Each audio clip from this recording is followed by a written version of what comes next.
Alors aujourd'hui, un épisode un petit peu différent de ce que j'ai fait jusqu'à présent. Sur les premiers épisodes, j'ai systématiquement abordé le thème du monde professionnel. Donc, mes invités, ils ont, heu, osé changer de métier. Mais pour moi, le podcast «Et si tu osais?» il est beaucoup plus large que ça. En fait, dans mon ambition, c'est on aborde le thème du bien-être, de l'épanouissement, personnel et ça ne passe pas que par changer de métier. Ça peut être des projets qui sont perso et ça peut arriver à tout âge. Et ça va être le cas de mon invité du jour, aujourd'hui.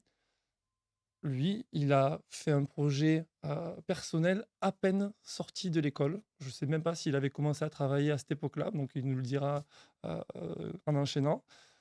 Mais, il est parti sur un voyage initiatique où il a visité 4 continents, 6 pays. Il a rencontré, plein de personnes. Il a fait ça pendant 3 mois et le truc, c'est qu'il en a fait un film, il a fait un documentaire, où il a documenté, beh, vraiment tout son voyage et il avait un thème qu'il voulait aborder, c'était celui de la notion de l'échec. Comment, c'était appréhendé par les différentes populations et les différentes personnes qu'il a rencontrées et moi, j'ai l'impression aussi qu'au-delà de cette notion d'échec, c'était, comment, il gérait ses peurs ou ses doutes, hein et d'ailleurs, beh, le titre du film s'appelle «Le Grand Saut». Donc il va nous en parler, il va nous dire pourquoi il a appelé, ce film comme ça. Moi, j'ai eu la chance de le voir, ce film, au cinéma, donc avec, 400 personnes qui étaient dans l'assistance et j'y suis allé en famille et les enfants, ils ont adoré ça. Donc voilà, mon invité aujourd'hui, c'est Maxime, donc bienvenue Maxime. Bonjour Céline. J'espère que c'est fidèle à que la présentation est fidèle à ce que tu as fait. On pourrait finir le podcast maintenant, je pense qu'on serait déjà pas mal, on aurait toute la matière. Non, non, c'est exactement ça. Bon, après, on va un peu détailler tout ça, mais c'est parfait, ça colle parfaitement au sujet. Donc bah, peut-être, présente-toi Maxime, toi tu fais quoi dans la vie? Tu as quel âge, Alors, j'ai 27 ans, je viens de Toulouse. Je vais essayer de pas faire une présentation comme si j'étais en entretien, plus me définir au travers peut-être de mes hobbies et des quelques casquettes que j'ai. On se définit souvent par la profession. Moi, je suis auditeur financier dans un OK. dans un cabinet, pour pas le citer, Deloitte à Toulouse. Mais à côté de ça, voilà, il y a d'autres choses qui m'animent et qui me permettent d'avancer dans la vie et je dirais de garder un petit peu ce carburant que j'ai depuis la fin de mon voyage. Donc d'une part, j'ai le rugby qui est important pour moi en tant que bon Toulousain quand même qui se respecte, voilà, je fais du rugby à Villefranche-de-Lauragais. D'autre part, on a un petit domaine viticole dans la famille, voilà, un tout petit domaine de 4 hectares et demi, que mon grand-père a repris, son grand saut à lui après sa retraite. Donc voilà, je donne, un petit coup de main et enfin, voilà, j'ai réalisé ce film documentaire, qui s'appelle Le Grand Saut, qui est sorti en septembre 2023. Donc j'essaye de l'entretenir, du mieux que je le peux, je dirais, pour continuer à le faire vivre, à ma manière et à mon échelle. Ouais, parce que ce que j'ai cru comprendre en venant voir le film, c'était pas forcément une fin en soi. En fait, c'était plus une aventure déjà de réaliser le documentaire et puis l'aventure, elle continue depuis, quoi 4 ans, 3 ans? Ouais, tu le dis bien, tu m'aurais dit il y a 4 ans: «Max, tu vas te retrouver», comme tu disais, devant 400 personnes dans une salle de cinéma en tant que réalisateur d'un documentaire. Je t'aurais rayonné sincèrement. Parce que je suis, tout sauf technique, tout sauf branché audiovisuel et puis finalement, tu vois, enfin, je dirais pas coup du sort, on en parlera après, mais je me retrouve là et aujourd'hui, j'ai conscientisé le fait que c'était OK et que j'en étais fier et que j'ai pu parcourir tout ce chemin, quoi. Donc ouais, il y a 4 ans, je me serais pas dit ça et c'est une suite de petites choses, de petits échecs, de moments difficiles qui a fait que, voilà, aujourd'hui, je suis devant toi à te parler de ce film-là. On va essayer d'aborder tous ces thèmes-là. Hem, Si on revient sur la genèse de tout ça, donc moi j'ai compris que tu faisais tes études donc dans une école de commerce. Mmh. Peut-être un moment où tu étais post-Covid ou, pendant le Covid peut-être? Ouais, en fait, je pense que comme bon nombre de personnes, étudiant, je sais pas forcément ce que je veux faire, donc on me met sur des rails, je me dis: «Peu importe, il faut t'ouvrir le plus de portes possible». Sauf qu'à un moment, quand on est dans ce train et cetera, le train il s'arrête et au terminus tout le monde descend. Sauf que moi, le moment où je devais savoir ce que je voulais faire, c'était en école de commerce. Sauf qu'en école de commerce, moi, il y a le covid qui arrive. Donc je me dis: «Putain, ça fait chier». Je comptais sur l'école de commerce pour savoir ce que je voulais faire et puis en fait, covid, tout tombe à l'eau, tous mes projets entrepreneuriaux, enfin voilà, les petites choses que je voulais faire Et puis petit à petit, voilà, une 1 chose qui va mal, je peux pas choisir le cours que je veux, je peux pas être, sur le campus, je peux pas profiter de cette expérience et puis je tombe, petit à petit dans une dépression qui est au début légère. Lié à quoi? À la Bah solitude? Comment tu je quel pense d'une part la solitude, mais surtout en fait c'est la quête de sens. Moi je m'étais dit: «Tu vas te trouver en école et tu vas trouver là où tu veux aller demain». Je comptais sur l'école pour m'aider à choisir et en fait le covid il est venu me dire: «Non, non, non, non, non, non, ça va pas se passer comme ça. Tu vas rester gentiment chez toi et tu vas un petit peu réfléchir à tout ça». Sauf que moi j'ai pas réussi à réfléchir et je me suis plongé petit à petit dans un mal-être et dans un questionnement qui est: «Qui es-tu? Pourquoi tu es là? Qu'est-ce que tu aimes? Qu'est-ce que tu aimes pas?» Et force est de constater que je ne savais pas répondre à ces questions-là, à ce moment-là. Et donc quand on ne sait pas répondre à ces questions-là, à ce moment-là de notre vie, quand on a 21, 22 ans, ça commence à faire mal et petit à petit, les angoisses arrivent et ça c'est des moments qui sont compliqués à gérer parce que, généralement, c'est les premières angoisses, les premières dépressions, les premières choses. Et donc là, je plonge petit à petit dans ce que moi j'ai appelé une dépression, quoi. Mais c'est hyper fort ce que tu dis. En fait, tu t'en rends peut-être pas compte, mais tu as 20 ans d'avance ou 25 ans d'avance sur pas mal de personnes. Sur la plupart des personnes que j'ai invitées, depuis le démarrage du podcast, j'ai en tête 3 4 personnes qui m'ont dit: «Ouais, mais tu sais, on a 40 45 ans, 50 ans, on a fait une école de commerce, on a fait une école d'ingénieur, mais on sait pas trop pourquoi on l'a fait et en fait, on est lancé dedans. On a un job qui n'a pas de sens. On voulait pas se fermer des portes et puis arrive, la quarantaine ou 45 piges et on sait toujours pas ce qu'on veut faire» et donc tu vois, toutes ces questions-là, pour la plupart des personnes, elles arrivent après. Donc finalement, toi, c'est plutôt bénéfique que ça te soit arrivé aussitôt. Heu, Aujourd'hui, on en parlera une nouvelle fois après, mais je remercie tous les moments difficiles et toutes les choses qui sont venues un petit peu, voilà, me piquer à droite à gauche. Donc ça peut être le covid, puis après une somme, ce que moi j'ai appelé échecs, qui sont venus jalonner la préparation de mon projet et même le avant, pour me permettre de plonger dans cette situation-là, qui pour moi a été une situation de détresse, comme je t'ai dit, de dépression, d'angoisse, mais qui a surtout été une période de réflexion et qui m'a aidé après à repartir sur une nouvelle route qui a été, dans un premier temps mon voyage, puis le documentaire. Donc tu vois, c'est fou de se dire ce qu'on peut détester à un moment, ce qu'on peut haïr, ce qu'on peut, voilà, avoir envie de propulser quoi et de sortir de là. Et bien on en vient à la fin à se dire, mais en fait tant mieux que ça soit arrivé. Et on a envie juste de serrer dans les bras ces personnes, ces moments et ces choses de la vie, dire merci quoi, merci. Je sais pas si on peut aller dedans, mais est-ce que tu peux nous dire quels étaient les échecs que toi tu avais vécu à ta mesure? Parce que peut-être ça peut parler aux personnes de ton âge et qui, ou de n'importe quel âge d'ailleurs, qui écoutent ce podcast. Alors si tu veux pas rentrer là-dedans, on y Non, va non, pas, non, hein. il y a pas de sujet. Moi ça a plus été une somme de petites choses dans ma vie qui ont fait que je me suis retrouvé dans une situation d'échec. Les échecs que j'ai rencontrés à ce moment-là, c'est des échecs que tout le monde peut rencontrer. C'est, je suis en école de commerce, je prépare, un petit projet entrepreneurial, puis bam, le covid arrive, il me dit: «Ce projet entrepreneurial, c'est ciao, merci, au revoir». J'avais, l'idée de vouloir partir, à l'étranger avec un ami, qui était dans cette école de commerce sur le management environnemental à l'époque. Donc c'est dire que j'étais loin du sujet de l'échec. Puis pareil, notre tour du monde comme ça, il part à la renverse, covid qui arrive. Puis pareil, j'arrive dans une école de commerce à Lyon, parce que moi ma peur bleue, c'était de partir de Toulouse. Pour moi, c'était le truc qui j'étais bien, j'avais mon cocon, j'avais mon rugby, j'avais ma famille et cetera. Je dépasse ça, je me dis: «OK, tu vas à l'EM Lyon, c'est fait, tu t'es battu, tu y es arrivé, quoi». Et puis bam, covid, on me dit: «Tu dois rentrer chez toi». Heu, merde, quoi, enfin. Et donc ça a été cette somme de petites choses, de petits combats que j'avais menés à l'époque, où j'essayais de me dépasser, j'essayais d'avancer et j'essayais de, pour une fois, rentrer dans une porte et avancer. Et ce covid qui venait me dire: «Non, on reprend tout à zéro et tu feras ça peut-être un peu plus tard». Et donc ça m'a plongé dans ce que moi j'ai appelé une situation d'échec.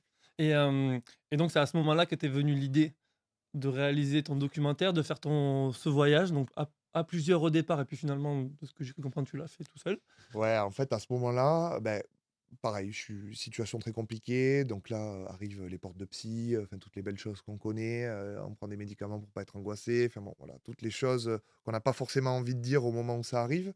Mais, je me retrouve avec un ami, enfin voilà, on est à Biarritz tous les 2, on marche, au bord de l'océan, on se dit: «On a 1 an devant nous tous les 2 parce que ce covid, il va durer à peu près 1 an, où on n'a rien de prévu». Toi, tu es en école de commerce, c'est ton année ta pseudo-année de césure où tu es censé partir à l'étranger, mais il va rien se passer. Et lui, il était au cours Florent, donc c'était jouer dans des salles vides avec un masque, c'était pas le feu non plus. Donc on se dit: «Tu sais quoi? On a 1 an, on va se bouger, on va sortir de cette situation, on va dépasser nos angoisses et feu. Et donc la première chose, ça a été de se dire, il faut qu'on se reconstruise. Il faut qu'on réapprenne à se connaître, qu'on reprenne le dessus sur nous. Donc tu sais quoi? Pour ça, on va dépasser nos peurs et on va partir à l'étranger. On va partir en voyage. Donc première idée, c'était le voyage, pour se reconstruire nous en tant que personne. La deuxième chose, c'était de se dire, on va quand même pas perdre le fil de lui de ses études et moi des miennes. Donc il fallait garder quand même un petit côté académique à l'intérieur. Et à ce moment-là, on commence à chercher des thématiques, se dire, OK, comment on peut lier le voyage avec ce petit côté académique. Donc on essaie de trouver des sujets, on est passé par tous les sujets. Je peux te dire, à des moments, on voulait parler des ultras au foot, des supporters ultras. Donc c'est-à-dire on est parti dans tous les Vous sens. voulez voyager, après vous voulez trouver autour Voilà, de ça voilà. le Donc on parle de plein de sujets, puis finalement on se dit, le seul truc dont on a envie de parler, en fait, c'est de nous et de ce qu'on est en train de vivre. Et ce qu'on vivait à ce moment-là, tous les deux, c'était une vie qui est en échec, parce que lui, il ne pouvait pas avancer dans ses cours Florent. Moi, j'étais complètement perdu dans mon école. Donc on se dit, très bien, on va parler de nos échecs et de la culture de l'échec. Donc de là, rapide comparaison, on se dit, culture de l'échec en France, très stigmatisante, très pesante. Dès lors qu'on échoue, on est étiqueté, on a un regard qui est pesant sur nous, on sent qu'on a un chemin déviant. Face à ça, on a une culture américaine qui est glorifiante, il faut échouer pour réussir.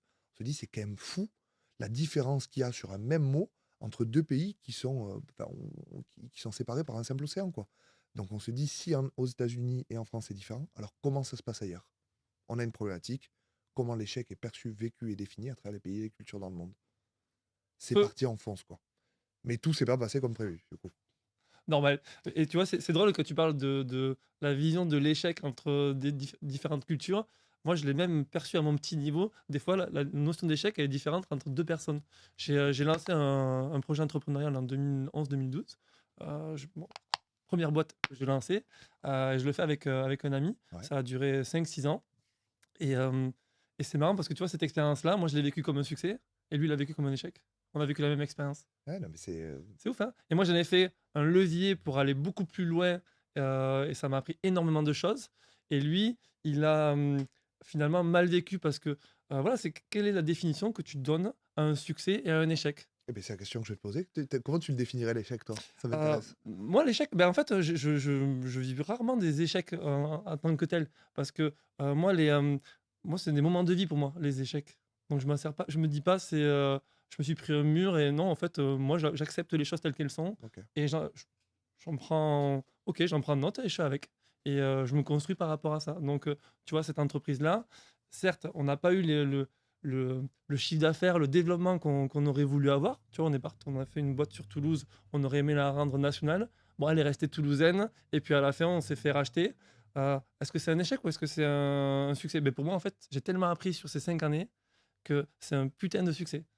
Mais je comprends que ça peut être un échec parce qu'en fait, si tu le regardes juste sur la logique financière, est-ce que ça va transformer ma vie financièrement? Non, pas du tout. Au contraire, je gagnais très peu d'argent, je me payais très peu, mais en fait, ça m'a rendu plus fort pour l'avenir. Et ça peut être le cas aussi avec des maladies, Bien sûr. avec des décès, toutes ces choses-là. Moi, je prends tout, j'accepte et je suis avec.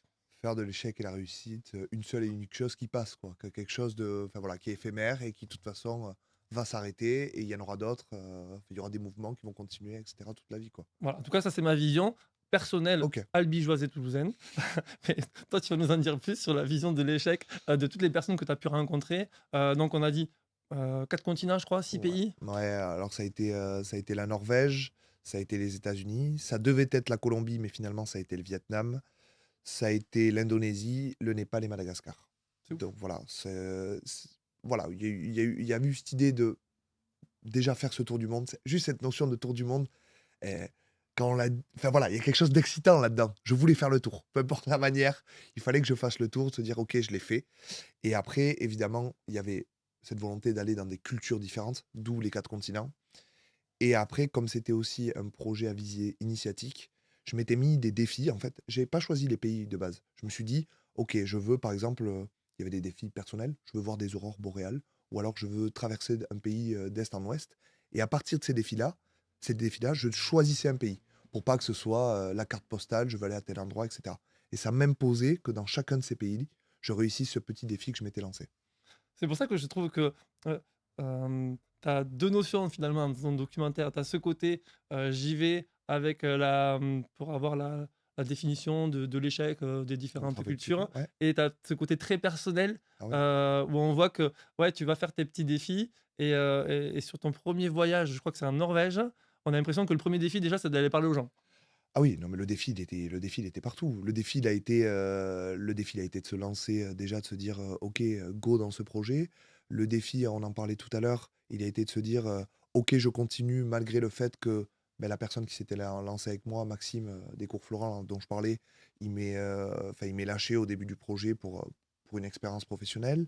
Le défi, il a été de se dire, «Je continue» malgré le fait qu'on m'ait volé tout mon matériel, 3 ou 4 mois avant de partir. Et puis le défi, comme tu l'as dit, il était, dans chaque moment dans ce voyage, de se dire: «OK, tu as un film à réaliser, en fait, quand tu reviens. Tu as des gens qui t'ont soutenu financièrement, ils sont tous dans ton sac à dos, là. Tu pas le droit, en fait, de te refuser des opportunités. Dépasse-toi. Oui, tu es en train de vivre ta plus grosse angoisse», d'où cette notion de grand saut. Tu me disais tout à l'heure: «Pourquoi tu l'as appelé le grand saut?» Ce grand saut, c'est à la fois ce qui te fait le plus peur dans ta vie, sauter dans le vide. Enfin, voilà, ça fait peur à tout le monde, ce saut élastique, on ne sait pas où on va, ce pas en avant. Mais à la fois, quand on est dans ce saut, dans cette notion de vide et qu'on vole, putain, c'est super excitant, quoi. C'est une folie. D'où cette ambivalence entre échec, réussite, peur, mais aussi excitation. L'ambivalence, elle est un petit peu partout. Donc la peur, toi, que tu avais à la base, c'était quoi? D'affronter l'incertitude, d'affronter la solitude du voyage? Ouais. Comment tu l'exprimerais ça? Mes parents le disent, à la fin, ils disent, «Max, c'était pas quelqu'un, en fait, comme ça. Max, c'est quelqu'un qui il vivait à Toulouse, il avait son rugby, ses amis, sa famille, il était voilà, il était bien comme ça. Mais partir à l'étranger, c'était pas lui». Et donc la première chose, c'était de Déjà, se tu l'as dire dit, hein, partir à Lyon, c'était ouais, voilà, difficile? partir à Lyon, c'était compliqué. Et puis voilà, partir à l'étranger, mais seul, pour moi, c'était avec mes angoisses. Donc se dire: «Voilà, s'il y a une crise d'angoisse qui t'arrive quand tu es en Norvège ou au Népal, tu fais comment?» Là, il y a pas, enfin, je vais être très franc, il y a pas papa, maman ou les amis ou le psy, avec qui tu peux toquer. Tu es tout seul, en fait. Donc ça, le premier défi, c'était vraiment ça. C'était la solitude, gérer tes angoisses et puis surtout, qu'est-ce qui va se passer, quoi? Tu pars pour te connaître, imagine ça marche pas, quoi. Donc c'était, on va voir, quoi. Ouais, cette incertitude. Ouais. Toi, tu te qualifies tu plutôt introverti à la base ou extraverti? Non, Ou je pense que je suis plutôt extraverti, mais dans ma zone de confort. ouais. Voilà, que je maîtrise, les gens que je connais, mon école, mon machin, mon truc. Donc après, dès lors que je vais dans l'inconnu, dans l'incertitude, à l'étranger et cetera, c'est plus compliqué. Et puis il y a toujours ce truc de se dire, quand il y a quelqu'un à côté, on peut se reposer sur son épaule, il y a pas de souci. Quand on est tout seul, il y a personne, quoi. Donc c'est nous face à nous-mêmes. Je t'ai posé la question parce qu'en fait, bah, du coup, on se connaît pas, hein, on s'en rencontre qu'aujourd'hui. Et dans le film, une des premières scènes que tu vis en Norvège, heu, on a l'impression que tu as du mal à rencontrer les premières personnes à interviewer. Tu te retrouves dans un bar et à la table à côté, tu as Ouais, 2 Françaises, ouais, de non. tu entends qu'elles sont de Toulouse et tu y vas pas. Tu vas même pas leur parler. Donc je me disais: «Est-ce qu'il est timide?» Et tu as répondu à la question. Non, non, pas du tout, mais tu le dis bien, cette petite anecdote, enfin voilà, je suis en Norvège, je viens d'arriver depuis 2 jours, je cherche des gens à qui parler, je cherche des gens à interviewer, je cherche des points d'appui et puis comme tu as dit, je suis dans un resto, elles sont à côté, elles parlent de Toulouse et non, je suis bloqué, je suis figé quoi, j'y arrive pas et puis elles partent et puis là, je me retrouve face à mon portable à rigoler de ça, donc ça, c'est bien, tu vois? C'est être capable de faire cette petite introspection au quotidien pendant son voyage, se dire: «Ben voilà, Max, tu con, tu es pas allé, voilà, ils étaient à côté, ben c'est dommage, tu es nul, mais bon, voilà, ce sera peut-être mieux demain» et c'est ce que tu disais, c'est de se dire: «OK, ça s'est pas bien passé et demain, comment ça se passera?» et on est capable de se le dire et d'avancer avec ça. Donc Et la Norvège, c'était un petit peu l'introduction de ton voyage. ouais, Hem Et ensuite, tu as basculé sur les États-Unis, ouais. où là, on sent que tu commences à prendre un peu plus confiance en toi. Peut-être que je me trompe, hein? Il y a une première rencontre en Norvège avec Charles, qui est un expatrié français qui c'est la première rencontre, en fait, celle qui nous fait switcher dans le bon côté du voyage, qui nous dit: «OK, en fait, il existe des gens, heu, qui nous connaissent pas, qui sont capables de nous donner, juste un peu de leur pays, un peu de leur connaissance, un peu de leur vécu, un peu de leur confiance, qui font confiance à notre projet aussi». Donc ça veut dire que notre projet, il tient, il est intéressant, il plaît, il suscite la curiosité. Donc ça, déjà, ça fait du bien. Et à partir de là, on se dit: «Ces gens-là, en fait, ils ont pas Maxime en face, ils ont une page blanche» et donc chaque sourire qu'ils nous donnent, chaque parole, chaque compliment, nous, ils nous permettent d'écrire sur cette page blanche et d'essayer de remplir cette mission qu'on s'est fixée avant de partir, de se dire: «Tu es qui, en fait? Qui es-tu?» Et on se redéfinit, on se reconstruit au travers les autres et ça fait un bien fou. Et donc chaque personne que j'ai rencontrée à l'étranger, tu vois? Je leur parle encore aujourd'hui et je pourrais te parler de chacun de ces gens-là parce que moi, ça a été d'une puissance chaque rencontre parce qu'elle se passe, à 10 000 kilomètres de chez toi, perdu au milieu de nulle part, où toi, tu es un petit peu en détresse. Donc ça rend chaque parole beaucoup plus puissante. Donc c'est pour ça qu'à partir de ces premières rencontres, à partir de ce Charles, il y a un basculement et j'arrive aux États-Unis en pleine confiance et avec l'envie de enfin voilà, allez, on y va quoi, on va interviewer des gens, c'est bon, on passe dans le bon côté du voyage. Et là, tu étais vraiment lancé, là, tu as commencé à rencontrer des locaux, qui ont répondu, à tes questions? Puis ouais, on arrive aux États-Unis qui se rapprochent quand même d'une culture occidentale, donc on a ce côté un petit peu rassurant, on se sent pas à la maison, mais il y a quand même certaines racines qui sont là. Et puis voilà, moi j'arrive aux États-Unis, mon petit défi à moi, c'était de connaître la vie qu'il y avait dans les universités américaines. Je voulais voir ça, je voulais voir d'où partait cette notion d'échec, cette culture glorifiante de l'échec. Et pour moi, c'est dans les universités. Donc j'arrive dans ces universités où tout va vite, où tout va plus où tout est plus grand, où tout est plus fort, où les gens ont plus de confiance. Et les gens me parlent, ils me parlent de cette culture américaine avec une puissance, et c'était fou, quoi. C'était fou de voir la différence et l'énergie qu'ils pouvaient mettre dans un mot comme l'échec par rapport à nous, ce côté renfermé qu'on y met, où on est un peu timide sur ce mot-là, enfin voilà, on le met de côté, on veut pas le montrer. Et je voyais la différence et comme je t'ai dit, je voyais que mon projet avait du sens là. La première différence, elle était là, entre la culture française et la culture américaine. Donc là, tu sors, des States. Bon, tu nous as bien donné la définition de l'échec pour les Ouais, Américains, donc ça, c'est clair, c'est une voie vers un accélérateur vers le succès finalement, exactement, un petit peu. exactement. Et après tu bascules à l'opposé, Asie. Je pars en Asie, ouais. Alors, je veux bien préciser quelque chose dans mon film et dans ce que je dis aujourd'hui. Je me veux pas du tout moralisateur envers la notion d'échec. Moi, j'ai fait une vingtaine d'interviews, donc c'est très compliqué. Parfois une seule par pays, parfois deux, parfois cinq. C'est très compliqué de résumer la notion d'échec et la culture d'échec via 5 interviews. Donc, je le fais via mon expérience et via mon vécu et via les personnes que j'ai rencontrées. Quand je suis allé en Asie, j'ai vu quelque chose de complètement différent avec, une pression familiale qui était quand même, très, très forte dans ces pays-là où, les enfants avaient, le devoir, c'était même pas, le devoir vraiment de réussir et d'être un peu ce trophée pour la famille, qu'ils exultent auprès des autres personnes et auprès des gens au quotidien et cetera. Et donc ce qui fait que ces notions d'échec et de réussite, elles sont quand même imposées et dictées un petit peu, par les parents. Et ce que j'ai trouvé très, très dur, c'est que, les parents, au-delà de ça, on m'a dit une phrase très puissante: «Les enfants sont nés pour réaliser les rêves inachevés des parents». On m'a dit ça au Vietnam et ça montre un petit peu toute la pression qu'il y a sur les enfants et de se dire qu'en fait, ils s'écoutent pas.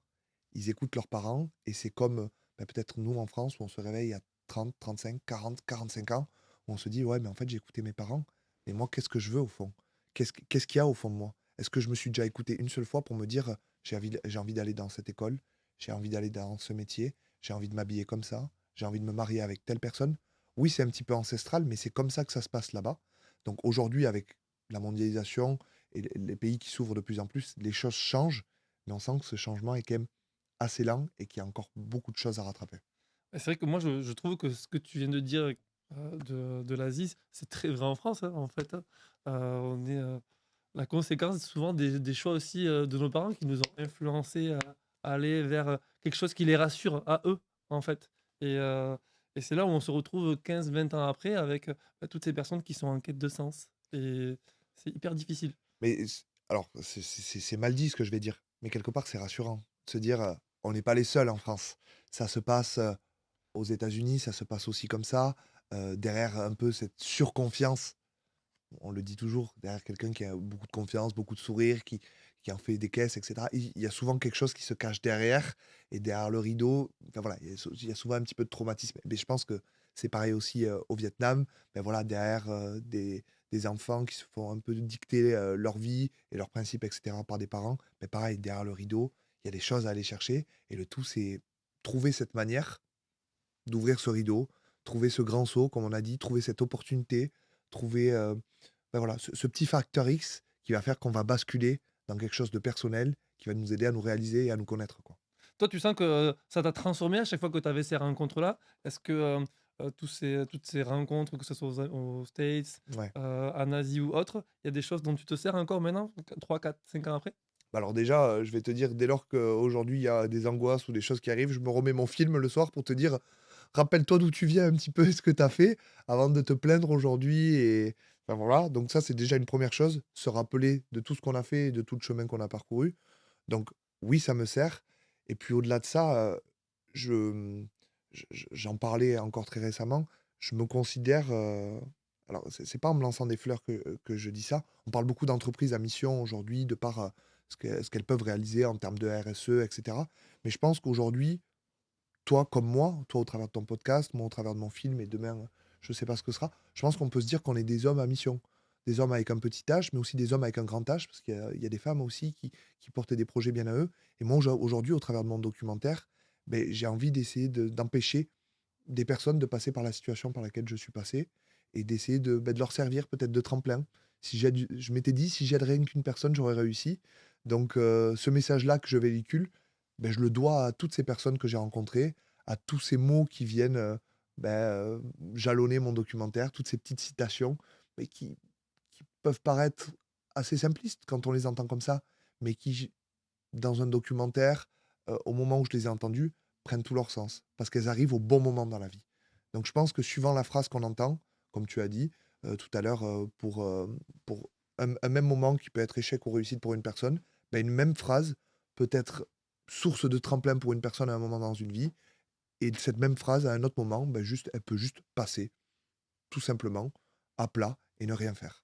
Donc il faut qu'elle arrive au bon moment. Moi, tu vois, c'est pour ça que on avait pris les enfants, les filles de ma compagne, voir ton film parce que je me disais, tu vois, c'est quelque chose qui peut être, qui peut te transformer même à 10 ans, 11 ans. Tu vois un documentaire comme ça, même si tu captes pas forcément tout ce qui est dit, toute la profondeur. Moi, j'avais envie qu'elles me disent dans 10 ans, peut-être, bah, tu vois, je me souviens, on avait été voir, Le Grand Saut, ça m'a donné envie, ne serait-ce que de voyager, et elles sont sorties enchantées par, bah, de voir, bah, toutes ces cultures différentes, de voir même ne serait-ce que les paysages, tu vois? Bah, si on a pu leur donner envie grâce à ce petit moment-là, beh, de se dépasser, de voir que même quand tu étais, quand tu avais des peurs ou autre, beh, fallait y aller en fait et c'est ce qu'on a essayé de ressortir de ce film. Et je suis d'accord avec toi et j'en profite, je t'ai pris un petit cadeau, bon, qui est un peu biscornu, mais voilà, c'est les cartes que tu as eues normalement à la projection, Ouais. qui ont été dessinées par des enfants. Mais tout à l'heure, tu parlais d'expérience de vie. Ben là, la phrase qui provient de mon documentaire, c'est l'échec est une expérience de vie. Et ça a été dessiné voilà, par des enfants d'école primaire. Du coup, tu parlais ben voilà, d'essayer de leur inculquer ça dès le plus jeune âge. Ben moi, c'est ce que j'ai essayé de faire à mon échelle, comme je le pouvais auprès enfin voilà, d'une école primaire à Saint-Sulpice, juste à côté, où je les ai invités en fait à dessiner, enfin d'une part à écrire en fait des citations marquantes du documentaire sur le rebond, sur l'échec, sur la résilience et cetera et puis autour à venir, dessiner ce qui leur passait par la tête et d'essayer déjà de mettre ces notions, d'y mettre des mots dessus, des images et en fait de retrouver cette simplicité, cette insouciance, cette spontanéité autour de thématiques que je trouve avec l'âge, on rend de plus en plus complexe et qu'on met dans une case qui est celle de enfin voilà, qu'on étiquette avec, des notions assez dures, je trouve. Et c'est ce qui m'a plu dans ton dans je sais même pas dans le film, dans l'approche que tu avais. Le film, on le sent très personnel, donc moi j'ai dit que c'était un voyage initiatique parce que tu allais te chercher qui Ouais. tu étais, au-delà de l'aspect, je vais voir la notion d'échec chez les gens et puis tu en as fait un mouvement très collectif, où tu as engagé des enfants dans les écoles, où bah, j'imagine que ça t'a coûté cher de financer, d'aller louer des cinémas, faire venir, les personnes. C'est un engagement personnel qui est très, très important. Heu, tu essaies de tu parti en mission, en fait, quelque part, On en parlait tout à l'heure, c'est ça. Moi, aujourd'hui, j'ai l'impression d'être, une mission que je me suis donnée tout seul, hein, ouais. mais je me dis: «Le voyage, aujourd'hui, ça a été la meilleure thérapie, en fait, que j'aurais pu avoir pour traiter cette peur de l'échec, en fait». Je suis passé d'un moment de ma vie où l'échec était mon ennemi à, voyager main dans la main avec lui et en faire un ami dont je me sers dans les moments les plus compliqués et par rapport à ça, je me suis dit: «Le basculement a été si fou que si ça a pu m'aider à moi, ça peut aider tant d'autres personnes qui peuvent passer par ce genre de moment, par ce genre de situation, par ce genre d'angoisse, etc. Donc il est vrai qu'aujourd'hui, ça peut peut-être pas aider tout le monde, mais je l'avais dit lors de mon avant-première, si je peux aider rien qu'une personne dans cette salle, ben j'aurais réussi. Et avoir des messages après sur le portable ou juste des gens qui viennent nous voir. Donc les messages, c'est voilà, des remerciements. Si tu cherchais une personne à qui tu as aidé, ben voilà, c'est moi. Ou des gens dans la salle qui viennent simplement nous dire, écoute, Max, moi aussi j'ai traversé un moment compliqué. Et c'est des personnes qu'on pensait dures comme marbre. On est content, on a envie de dire, je suis content que tu te sois lâché, je suis content que tu te sois confié, parce que ça doit te faire un bien fou, quoi. Et moi, je fais ça pour ça. Je fais ça pour ces petits messages, ces petites paroles, et puis peut-être ces petits basculements de vie que je créerai à mon échelle, quoi. Ouais, moi, c'est vrai que je te rejoins sur ça. Moi, je le dis aussi depuis le démarrage, je n'ai aucune ambition sur ce podcast-là. Si je peux aider une ou deux personnes, mais franchement, j'aurais gagné mon pari. Donc, tu vois, on dit exactement la même chose. Et c'est vrai que on a cette notion d'impact. Essayer de, ben, voilà, d'aider d'autres personnes à mieux vivre, à aller toucher l'épanouissement. Alors, c'est vraiment une grosse quête, celle-là. C'est très philosophique et psychologique. Mais moi, j'y crois à fond. Et en fait, des exemples comme toi, je trouve que ça c'est hyper parlant et on n'est pas obligé de le rendre public, on peut le faire pour soi et c'est vrai que changer de métier, c'est un levier. Faire un voyage, les voyages, je pense que c'est hyper formateur et quand je vois des personnes qui prennent un an sabbatique et qui partent faire le tour du monde, mais foncez en fait, et faites-le à 50 ans, faites-le à 20 ans, mais faites-le quoi. Il y a plein de choses qui sont intéressantes dans ce que tu dis. La première, c'est que, comme tu as dit, chacun, enfin, moi, ce que j'ai appelé mon grand saut, bon, moi, ça a été mon voyage, mais chacun son grand saut. Si c'est pour vous, c'est l'ouverture d'un restaurant, si pour vous, c'est peut-être quitter votre mari, si pour vous, c'est peut-être vous mettre à la pêche, jouer d'un instrument, foncez. Faites-le chacun de votre côté et vous conditionnez pas par ce que représente le grand saut pour les autres. C'est souvent le voyage, c'est souvent partir à l'étranger. Non, faites avec ce que vous avez au fond de vous, quoi. Après, le tout, c'est d'essayer de le sortir. euh, et pour le sortir, moi, je serais très curieux de te poser une question et ça va nous permettre peut-être d'enchaîner sur la suite. Est-ce que tu penses qu'il faut se retrouver dos au mur pour faire le grand saut? Hem, je pense que ça aide en fait. Personnellement, pour être passé par j'ai beaucoup trop travaillé. Quand j'ai lancé cette boîte-là, pendant Ouais. 5 ans, je n'ai fait que travailler. J'ai passé 5 ans, je travaillais tous les jours. En 5 ans, je crois que j'ai pris une semaine de vacances. Et j'ai poussé mon corps dans ses limites, chose qu'il ne faut surtout pas faire. Mais par contre, en fait, quand tu vas aussi loin et quand tu mets ton corps, à l'épreuve comme ça, moi j'ai fini, 1 semaine à l'hôpital parce que j'en avais trop fait, en fait. Je croyais que mon corps c'était une machine, donc tu le prends comme acquis que ton corps il est en bonne santé et qu'il tient fort et je me disais: «Ouais, mentalement je suis très fort, je vais tenir», ouais. En fait, c'est mentalement j'ai pas lâché, mais physiquement j'ai explosé. Sauf qu'une fois que tu as été aussi loin, mais il faut que ça te serve de leçon et moi ça m'a fait grandir en me disant: «Bah, à partir de maintenant, je ne veux plus, vivre ça». Donc et c'est pareil avec, donc ça, tu vois, ça peut toucher la maladie. Quand tu as conscience que ta santé, tu n'en as qu'une, ça change tout. Quand tu as des décès, quand tu vois disparaître des gens que tu ne reverras plus jamais, mais c'est pareil, en fait, ça te met des claques et là, tu prends conscience, que en fait, la vie, tu en as qu'une, il faut en profiter un maximum. Donc moi, je pense qu'effectivement, être au pied du mur, ça te fait avancer plus vite, ça te fait Ok. gagner du temps, heu parce que si tu n'as pas ça, en fait, beh, la vie elle suit son cours. Si tu pas de maladie, si tu pas de choses graves qui t'arrivent, bah, en fait, ouais, la santé, c'est normal, je suis en bonne santé. Ben en fait, non. Profite, kiffe parce qu'à tout moment, il peut t'arriver une tuile. Tu vois, tu peux pas le maîtriser ça. Ça, ouais, non, non, ça je l'entends, mais je me suis toujours demandé si, voilà, est-ce qu'on ne pouvait pas anticiper ces moments-là? Est-ce que, entre guillemets, même quand tout va bien, on peut pas se dire, ok, c'est peut-être le moment de mieux vaut prévenir que guérir, tu vois, bah, et de pas attendre le moment où justement on part à l'hôpital, on perd quelqu'un, pour essayer de saisir toutes ces belles opportunités qu'on a au fond de nous et les vivre, quoi. Et, et pour rebondir sur ce que tu disais tout à l'heure, euh, missionner de quelque chose, je pense que pour tous les deux, c'est un petit peu pareil. Moi, ce que j'ai essayé de faire, un peu à mon échelle, c'est rendre ma thérapie, mon introspection publique, en fait. J'ai essayé de me mettre à nu pour montrer, en fait, ce que quelqu'un de lambda comme moi pouvait vivre. Et je pense que c'est ça qui a dérangé positivement. Le fait que ben, on voit quelqu'un qui, en fait, s'en fout un petit peu de pleurer à l'écran, de dire qu'il va voir un psy, de dire qu'il prend des médicaments. Et encore plus le fait que ce soit un homme qui fasse ça, de par tous les stéréotypes qui sont liés à l'homme, qui soit dur, qui ne montre pas ses émotions, qui doivent représenter la stabilité, etc. Mais je pense que c'est ça qui a dérangé aussi dans mon documentaire et qui a fait que ben, les gens ont été un petit peu bousculés euh, là-dedans. Ouais, après, je sais pas si, tu vois, il vaut mieux prévenir que guérir, je suis d'accord avec toi. J'essaie aussi beaucoup, de faire de la prévention et c'est aussi pour ça que j'ai lancé ce podcast-là. Après, c'est comme quand tu es petit, on te dit: «Il faut pas que tu fasses ça», mais tu as envie de le faire, on sait tu vois? Toi, en tant que parent ou qu'adulte, tu vas dire à des enfants: «Mais le fais pas, tu vas te prendre une claque et tu vas te faire mal».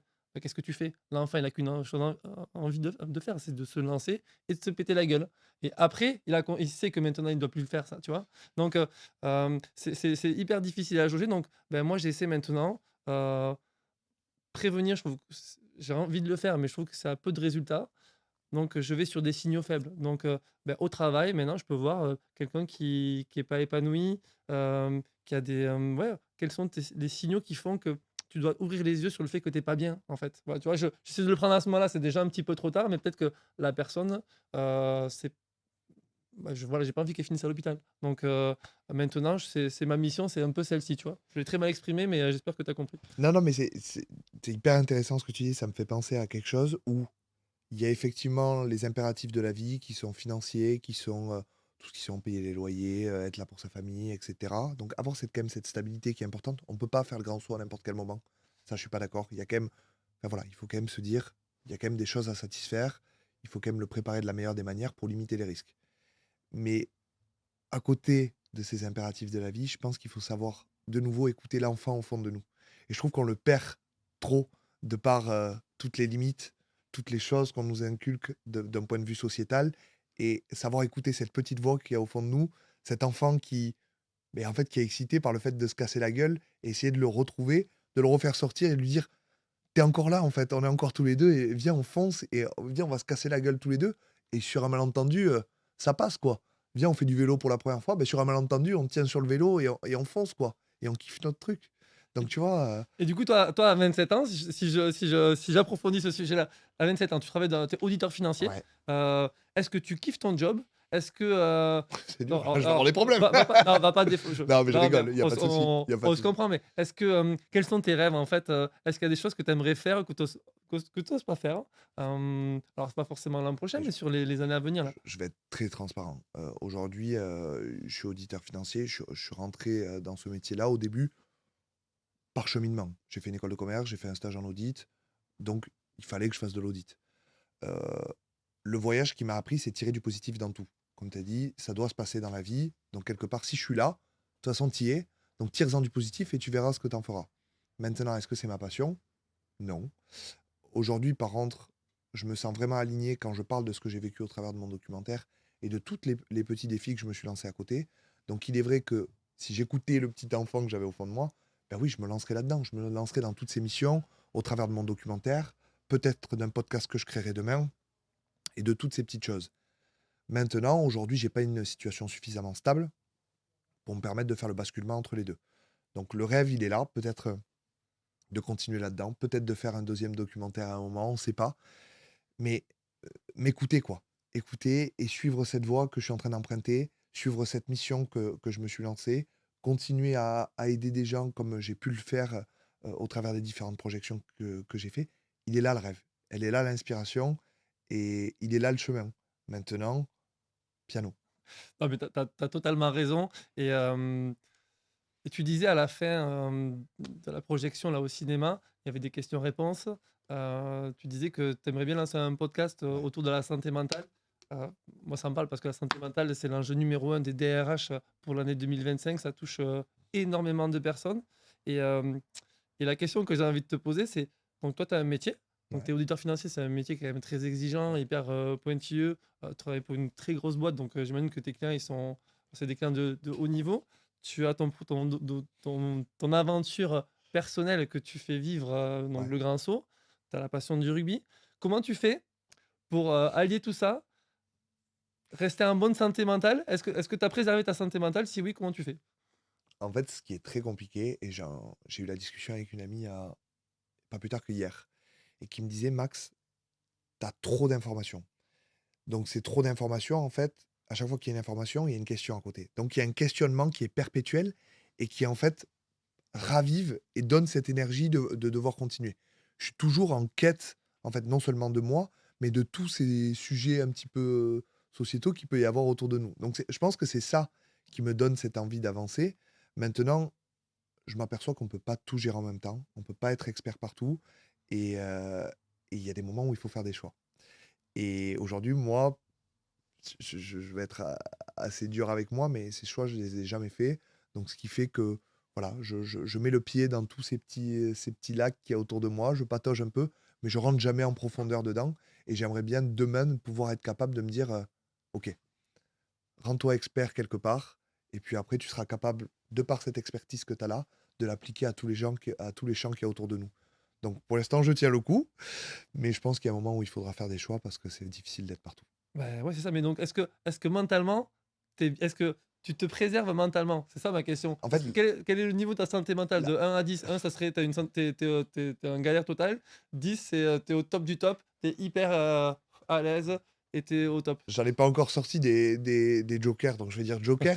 Non, On on dit c'est- que les cordonniers sont toujours les plus mal chaussés, donc c'est pour ça que je te pose la question. non, mais la chance que j'ai, c'est que je fais un projet qui me permet de répondre à toutes ces questions qui pourraient faire basculer ma santé mentale du mauvais côté. Donc, dès que j'ai une question sur moi, en fait, je peux l'appliquer dans le cadre d'une projection que je fais, dans le cadre d'un sujet que je vais traiter avec les gens dont on va parler après la séance, etc. Donc, je réponds à mes questions personnelles au travers de mon film et des sujets qu'on traite après. Donc, ça, c'est la chance que j'ai. Mais je pense que si j'avais pas ça, on pourrait envoyer du 2, du 3, il n'y aurait aucun souci. Mais grâce au rugby qui me permet de vider un petit peu cette énergie qui est ma passion, et grâce à ce projet qui me permet de vider tous ces sujets, aujourd'hui, on peut aller sur un 7 ou un 8. Ah bon, ça va, on est pas mal. Ah non, on est Donc bien. on est loin d'un burn-out, tout ça. Non, Je m'inquiète, on voilà, est, je non, non, surveille, sois pas je surveille. inquiet, sois pas inquiet, sois pas inquiet. On est plutôt, non, on est plutôt stable et puis je veux, comme tu disais tout à l'heure, je veux continuer cette mission-là de mon côté avec potentiellement un podcast. Je sais que mon film n'est pas éternel. Je sais que j'ai déjà beaucoup tiré dessus. J'ai pas envie de forcer les gens à venir le voir. Aujourd'hui, j'ai eu la chance de remplir 2 salles de 350 personnes au Pâté non loin d'ici. Je sais que c'est déjà Énorme. enfin voilà, c'est déjà énorme, mais que voilà, il faut continuer sur autre chose, continuer sur ce fil que j'ai commencé à tisser. Et pour moi, la continuité là-dedans, comme je t'ai dit, si je devais retenir qu'une seule chose de mon documentaire et des propos que j'ai eus et des retours, c'est ce côté, ce rapport à la santé mentale en tant qu'homme avec un petit H. De se dire: «J'ai eu le courage de m'afficher tel que je suis, être fier de mes imperfections, être fier de mes failles, être fier de mes traumatismes, être fier de mes angoisses et de l'afficher haut et fort à l'écran». Et je me suis rendu compte que ça m'avait fait du bien. Donc si ça me fait du bien à moi, beh, ça te fera du bien à toi et à potentiellement à certaines personnes qui pourront écouter, le podcast que je ferai. D'où le fait que j'ai envie de traiter ce sujet de la santé mentale chez les hommes uniquement, parce qu'aujourd'hui, bah, voilà, peu d'hommes arrivent à en parler, peu d'hommes arrivent à mettre des mots dessus, à comprendre les enjeux autour, de la dépression et de tout ce qu'il y a derrière. Et la finalité, je vais être assez dur et assez cru dans mes mots, mais c'est que ça coûte des vies tout ça. Et quand on fait un rapport du nombre, encore une fois, très franc et très terre à terre, mais du nombre de suicides dus à des problèmes de santé mentale, ben, on s'aperçoit que les hommes dans la balance, ben, ils pèsent très très lourd.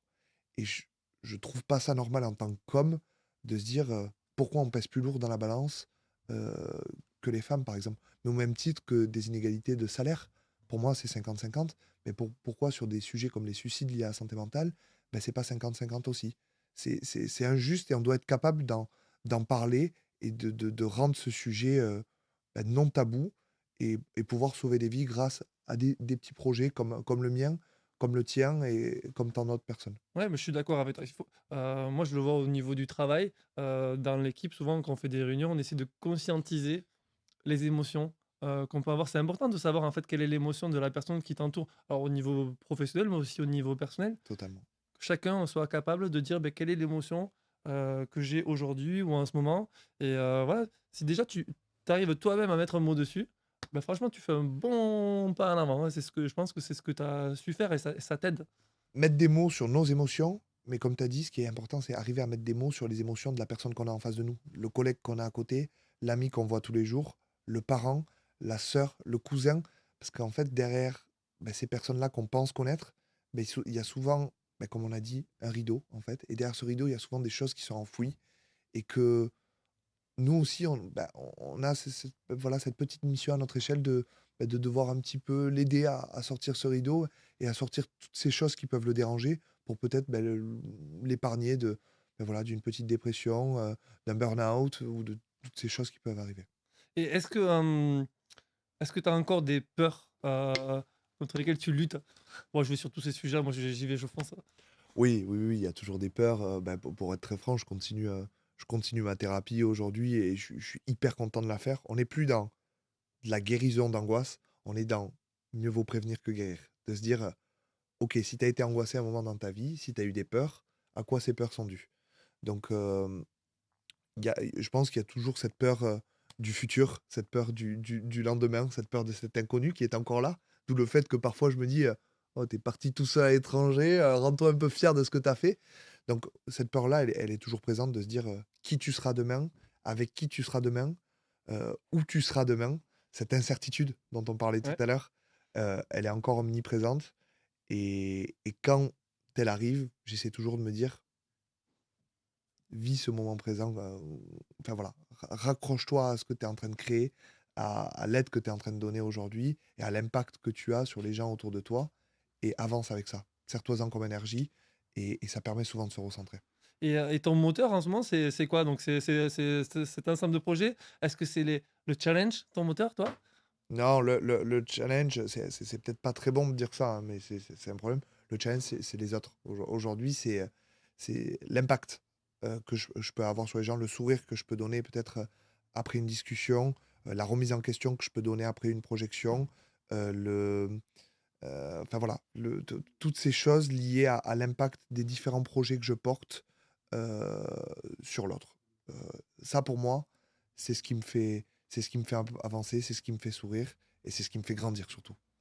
Et quels sont les conseils donc que tu pourrais donner aux personnes qui nous écoutent, qui passent par les mêmes moments que toi, tu as pu vivre? Ça peut être des étudiants, qui se sentent pas bien, ça peut être des adultes qui professionnellement sont touchés par des crises d'angoisse, des gens qui ont envie de partir en voyage mais qui n'osent pas le faire.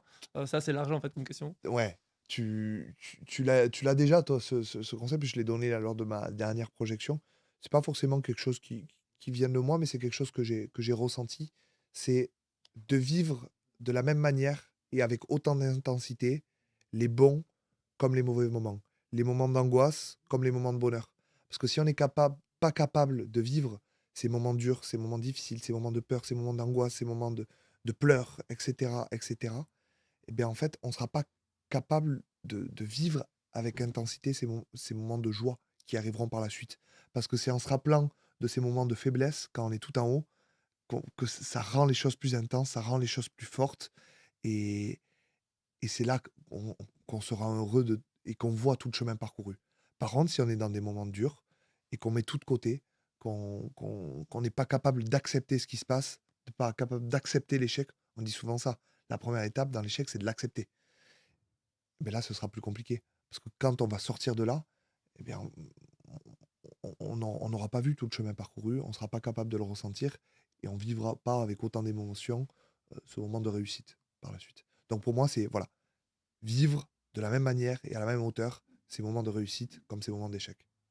Ouais, donc conseil numéro un, c'est fais de tes moments d'échec, quelque chose qui va te permettre de bien vivre, enfin de mieux profiter de tes moments de bonheur. Ne pas oublier de vivre, peu importe le moment dans notre vie, que ce soit les moments difficiles ou les moments heureux, ne pas oublier de les vivre et ne pas passer à côté. Enfin, c'est un peu cliché comme phrase, mais ne pas passer à côté de sa vie et ne pas oublier de vivre nos émotions, qu'elles soient bonnes ou mauvaises. Et à toutes les personnes qui rêveraient de faire un voyage, à travers le monde comme ça sur, plusieurs mois, tu leur dis quoi? Allez-y, foncez. Non, non, c'est pas aussi facile qu'on le pense parce que le voyage, ça a été 3 mois et le projet, le documentaire, etc., ça a été 3 ans. Donc, il y a plein de choses qui se passent avant et c'est peut-être ça qui est le meilleur, c'est tout le chemin en fait qu'il y a derrière le voyage. Donc c'est moi, ça a été la création du crowdfunding, ça a été vivre, tous ces petits moments, compliqués avec le départ de mon pote, le moment où je me suis fait voler mon matériel, ce qui se passe après en réaction, comment on réagit face à ça aussi.